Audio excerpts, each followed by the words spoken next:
we have this absurd habit of splitting everything in a Cartesian way into it's either this or it's that. And then mental health becomes like a thing that you do or that you're involved in. And it isn't. There isn't a thing called mental health. It's an illusion. It's a fabrication. There is no such thing as mental health anyway. And who is there to gauge what is mentally healthy? Mental illness, likewise, of course, is according to the eye of the beholder.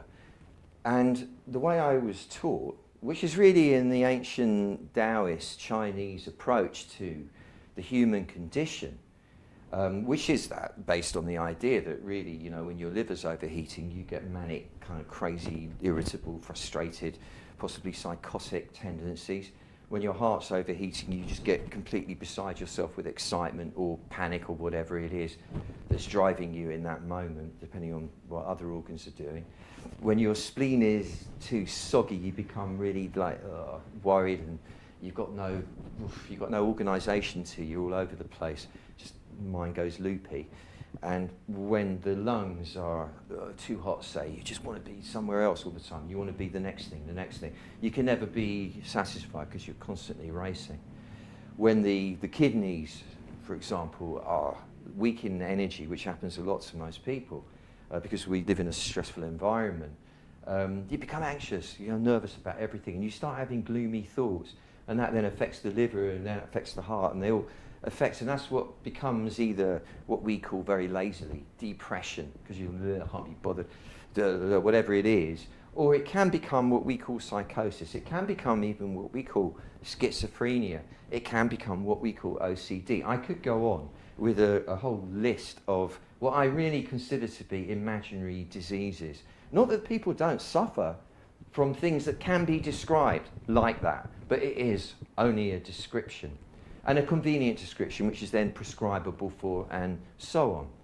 But the human is not like this. The human is not like a machine that can be adjusted with a bit of a spanner, click and this and that, and tighten up this screw and that, or stick this stuff in it or that stuff in, and it will be all right. Yeah, you can numb people, you know, as an expedient. You can numb them, like you can take painkillers for a headache. You can numb people's internal process with antidepressants or antipsychotics. You are not resolving anything in that way. I train in the Taoist idiom, but I was also privileged to train closely with R.D. Laing, who was, in my opinion, the greatest of ever anyone has been on this planet that deals with the human mind. You know, you call me crude to say so. I have utmost respect for Freud, for Jung, everybody that has made major contributions to the world of psychotherapy and psychology, but I think there's no one comes close to the sheer genius, authenticity, and true compassion as a healer as R.D. Laing. And the premise, if you can call it that, because he wouldn't have wanted to formalize his way, but it's something that will resonate with you, it resonates with me. It's just be yourself. Don't be the doctor. Don't be the psychiatrist. Be yourself. Don't see the other as the patient, as the sick one who needs adjusting. See them as a mirror of yourself, a fellow, a brother or a sister. And they're not somebody that needs correcting. Who are we to say who needs correcting? We're all completely insane. This whole planet is insane. The humanity is completely nuts. Who are we, any of us, to say you're really, that's it, you're beyond the limit, you're completely no good, you need to go in the dustbin, or take these pills, or have this electroshock treatment, or whatever it is to snap a person out of it. The way is to be yourself, and to give the person your attention, give them your presence, bear witness to their experience without judging it, without trying to change it, respecting that the way they're feeling it, the way they're seeing it, the way they're describing their experience to themselves is completely their prerogative, and it's not for you to shift it. It's for you to honour them and to promote in them what you see as their strengths, their strong points, things that other people would completely just ignore because that person is somebody with a mental health issue. And when you can start to encourage somebody about the beautiful aspects of them, no matter what state they're in, when you can sit with them and give them your presence, your respect, your love, your openness, your support, without trying to change them, they start to flower in your presence. And there are things that you can take, like I don't mean drugs, I mean there are things that you can take from the Taoist system which are very, very powerful, because the whole thing deals with sitting yourself properly inside your skin so that your existential state is has the equilibrium, so that your relationship with your past, with your destiny, the future, with your fellows, with your environment is an easy one, a comfortable one, so that you are motivated naturally, not by thinking about it, from a sense of wanting to join in, to contribute, to play with everyone, to make it fun for everyone. That you are driven by a natural, genuine urge to merge, in fact, with the pleroma, as Jung put it, with the collective consciousness, the collective being, and be part of this thing and love it and play with it. Things go wrong. Things go wrong in the upbringing. Things go wrong with the parents, with the kids. Things go wrong with the teachers, with the siblings, with the peers. Things that are traumatic. That some people, for whatever variety of reasons, deal with in a way that sends them into disassociation or alienation, into an imaginary world in their head. Okay, you think that that's a disease? No, everybody does it. This is the point. They start hearing voices. It's their own voices, obviously, but it doesn't feel like it to them. It feels like something external. And these voices become demonic, and the voices start bossing them around. And then they'll go and get treated for it. And they'll have, cognitive behavioural therapy, or some kind of, they're experimenting now with some surgery even to change the way people, it's utterly ridiculous. This isn't a disease. Everybody has voices in their head. Everybody. It's just that for some people the voices are loud and they just need the volume turning down. This will happen as soon as you get the person to see that these aren't demons, they're not entities. These are actually the person's true self that's been kind of pushed away while it was busy performing for the world. And it's trying to get its attention by being horrible to it. And as soon as that true self is brought into the command position inside of them, as soon as it becomes central, suddenly all these voices stop. And I'm talking from working with people here. This is not just imaginary. The compulsive, obsessive aspects of OCD, where I'm just taking as an example, is really a lot of it is a cultural frame that we're looking through there. People have rituals. And everyone, this is not anything weird. Everyone has rituals. The order in which you shave, for example, in the morning, the order in which you apply your toiletries, the order in which you will eat this and then that, and then have your cup of tea at breakfast time. The superstitions that everybody harbours to some extent. Everybody's got one. People touch wood. People don't step on the cracks. All the stuff that people do. Look at the Japanese tea ceremony if you want to see obsessive compulsive. But it isn't there, is it? It's honoured. It's a beautiful thing, and it is a beautiful thing. The zen of it is just gorgeous to observe. And it is, in our framework, obsessive compulsive to go through all these absurd, minute kind of rituals. But that's what everybody does. When these are becoming problematic and taking over, this is when somebody just needs to see that, we all do this. We all do this. It's fine. You do this because it helped you make sense of the world when you were a kid and it all seemed very chaotic. That was your way of doing it. My way of doing it is to practice my Tai Chi and martial arts every day. I order the variation. I vary the sequence in which I do them all, but I do go through the same forms every single day, same meditation sequence. I grow in it, it expands, it becomes deeper, but it's the same one. And it's been the same one for approximately 40 years now, maybe a little bit more. That is my way of making order. And when I was working recently on this mental health project with so-called dangerous psychotics, with whom I enjoyed an incredible result after a very short time, 3 months maximum.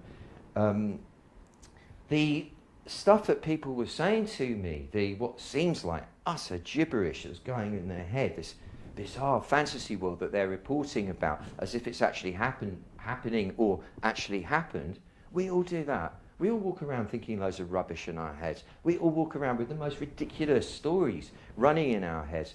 I mean, the fact that we think what we're experiencing is reality is ridiculous, because what we're actually experiencing is a complex of descriptions that we have made up about what we're experiencing here. It's a complete story. The miracle is that everybody can agree enough on the story collectively to be able to communicate about it. But if somebody falls out of that story or creates in their head a story that doesn't fit into the big story, who's any of us to say, you're wrong with that story? Of course, if somebody's in danger of hurting themselves or hurting somebody else, you do everything you can to protect them from doing that, and therefore protect anyone else who might be harmed by it. I mean, we can't stop all eventualities, but you do what you can. But you don't try and change them. You look to their good points. The guy I was working with had done some crazy stuff in his life and had been institutionalized 20 years. And talking to him, it was quite clear. He said, you're a very intelligent man. Now, this is something that most people would not have noticed, because he was in that so-called dangerous psychotic box. And so you think, oh, well, you know, this guy's just a dangerous psychotic. You can't listen to anything he's... Start listening to him talking. He was very knowledgeable about world history. He had some brilliant ideas and theories on the way things work. And I said, you know, you're a very, very, very, very intelligent man. And he'd never heard this from anybody ever. He'd never been acknowledged for anything about him. I said, you know what else? You're very warm. This was getting through to him now. I said, no, I really like you. I like you. This is what I'm talking about, not pretending to be a doctor or a therapist or whatever everyone's pretending to be when they're working. It's just be human and be honest about, like, you're both 5-year-olds. That's where we're going to get it from, when we start to learn to be like 5-year-olds with each other. Be real, in other words. And this led to a very quick undoing of the defences. Of when I then said to him, well, why are you like that then? Why is it you just sit with your head tucked into your shoulder and just speak in grunts and never look me in the eye? And never look anyone in the eye? Why is that? You know, in 20 years of institutionalized life, no one had ever asked him, what's wrong with you? How did you get to be like that? As if it would be unprofessional. I mean, if you want to talk about people being nuts, I'd say that's nuts. And it turned out that he had been severely, horribly bullied as a little boy. It made me cry hearing the story. Really, I just had tears rolling down my cheeks. It was horrible. And this became such a sort of a habitual dynamic that he learned not to look at anyone in the eye and not to say anything beyond a single syllable grunt, because if he looked at somebody, they were likely to go, who are you looking at, and start. Or if he said anything beyond, he just said blah, blah, blah, and then they'd be on him. So he learned to not look at anybody, to hide with his head in his shoulder and to speak in grunts, and got used to that as being, that was his norm. And once he realised what it was, he suddenly goes, yeah, I need to learn to be more confident, don't I? I said, yeah, man, you need to know that you're a beautiful being, you're a beautiful man. Why you don't need this. You don't need to be stuck behind this little guy thing of being like that. You're a big, beautiful being here. I showed him posture. I showed him how to come back inside himself so that he was occupying where the strong part is. And all this noise that we all have going on in the front, in the forebrain, in the belly, this conflict, this drama of being human, it's just that, no longer him. And he was behind it then, and he was the big one. I said, so what do you want to be? You want to be the little guy doing that, or you want to be the big guy? Little guy, big guy, sort of little human, big angel. Which do you want to be? He goes, I want to be the angel. And from that moment on, he was okay. I mean, really okay. Hugs in the canteen after the session, thanking me. Say thank you, he gave me a hug. This is not something that you would expect in that kind of environment. And I have achieved, I've helped people using this way and the methods to undo themselves out of things that no amount of conventional psychology, psychiatry, psychotherapy, drugs, electric shock treatment, cognitive behavioural therapy, and all these superficial approaches, so they are superficial, none of them could get anywhere near. And I don't say this to show off in any way at all. It's an honour to be able to help, and it's such a vast mystery that anyone who can claim to know how does it all work is being arrogant and actually dishonest. We go in humbly into the mystery of the human condition. We sit with people. We give them our honour. We give them our respect. We love them. We honour and encourage the things, qualities that we admire in them. We find those. It's important, this. And then they start growing. And they start growing before your very eyes until they become an embodiment of that, rather than this description that they've acquired of them being mentally ill. There is no distinction between mental illness and mental health. This is another nonsense that we've created in the world. We're all mentally ill, if you want to put it that way. There's just different degrees.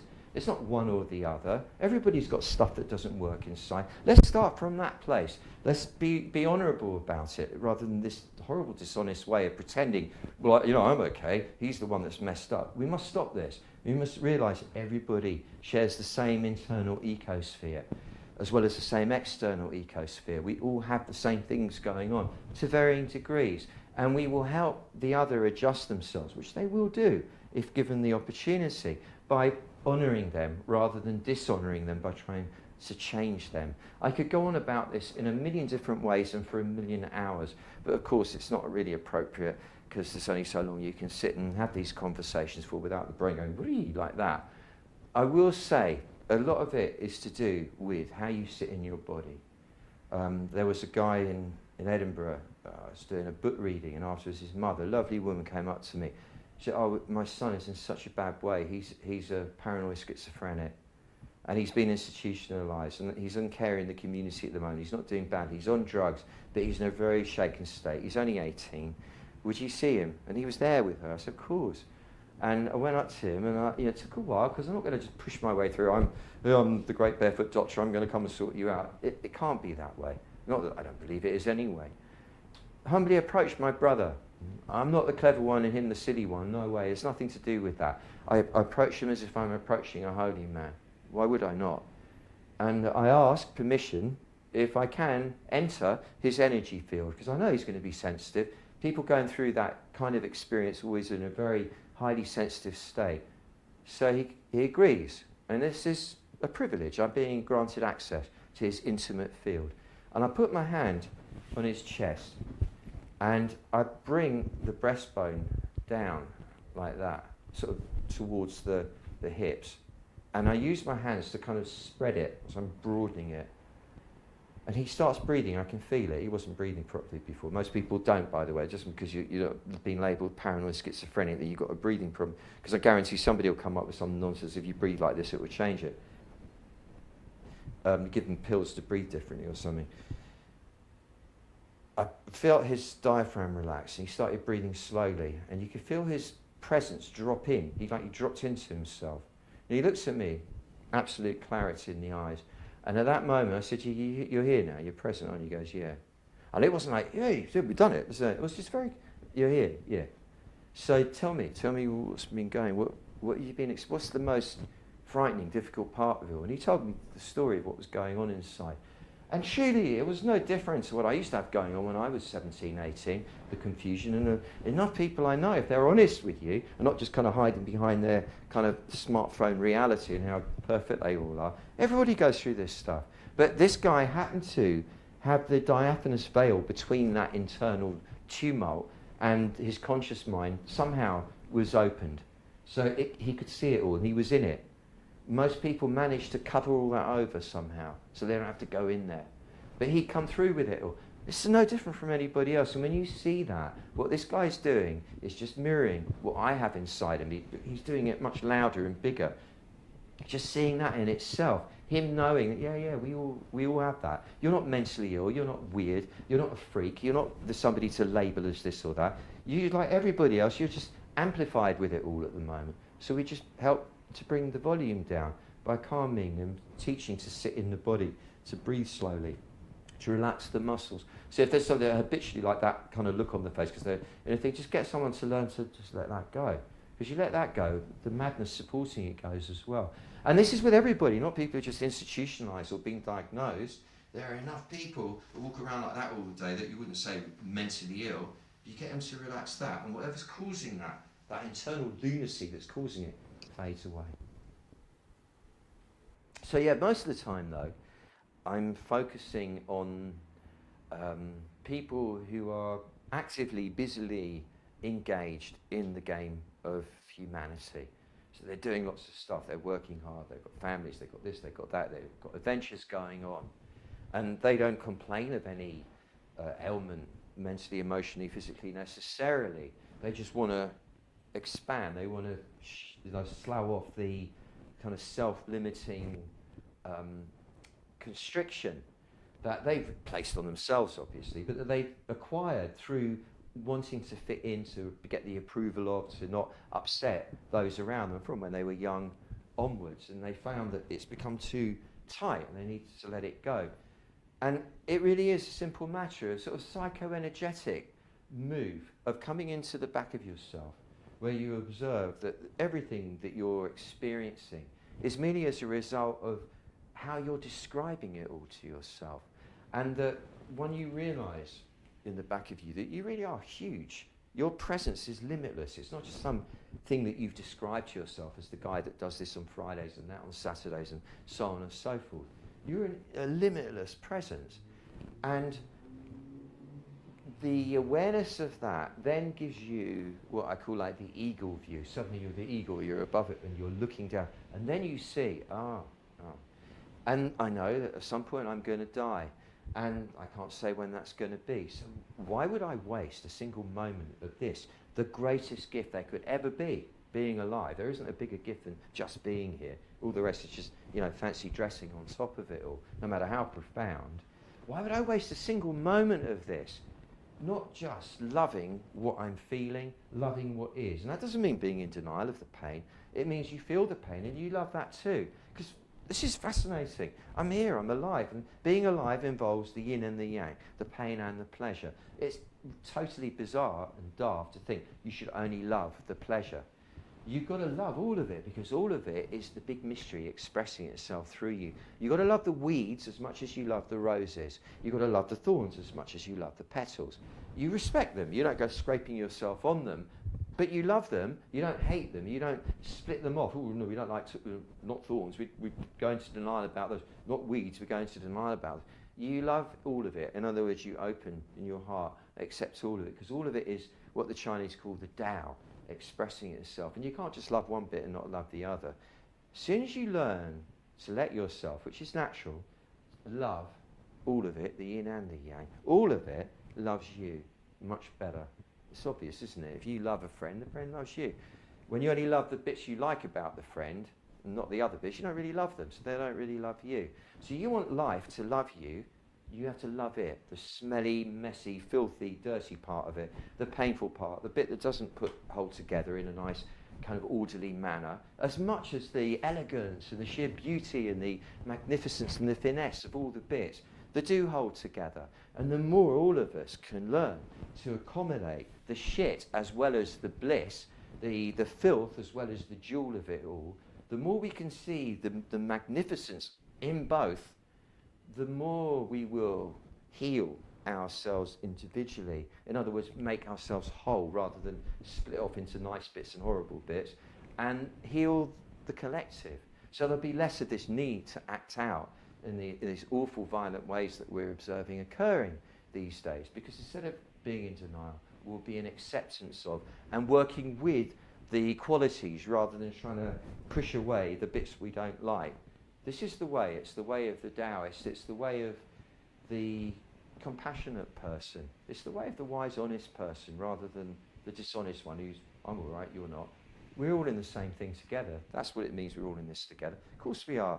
This is the human condition. We're all part of it. We're all contributing to it. We're all at the behest of it. So I'd say to you, my sister, my brother, because we are all one family, the human family on the planet, let us relax inside, breathe, sink back inside, honour the fact that we all have the same components, and as we let them settle within us and let it all be okay, the weird thoughts, the lovely thoughts, let it all be okay. All of it, all the bits of our past that we thought were good and all the bits we thought were bad, all of it, all of it. And we do the same on behalf of everybody. The heart open in the front, a sense of just relaxation and natural energy moving from the heart rather than all this noisy stuff in the head. And we sit all the way down to our hips, so that we're not in denial of our actual animal generative force. We move with that as well. I posit that within a very short space of time, relatively speaking, we will collectively make the next quantum leap in evolution, which will be jolly, jolly exciting. And certainly better than the alternative, which is that we don't. And thank you very much for listening. It's been a pleasure. It's been completely extemporised, off the cuff.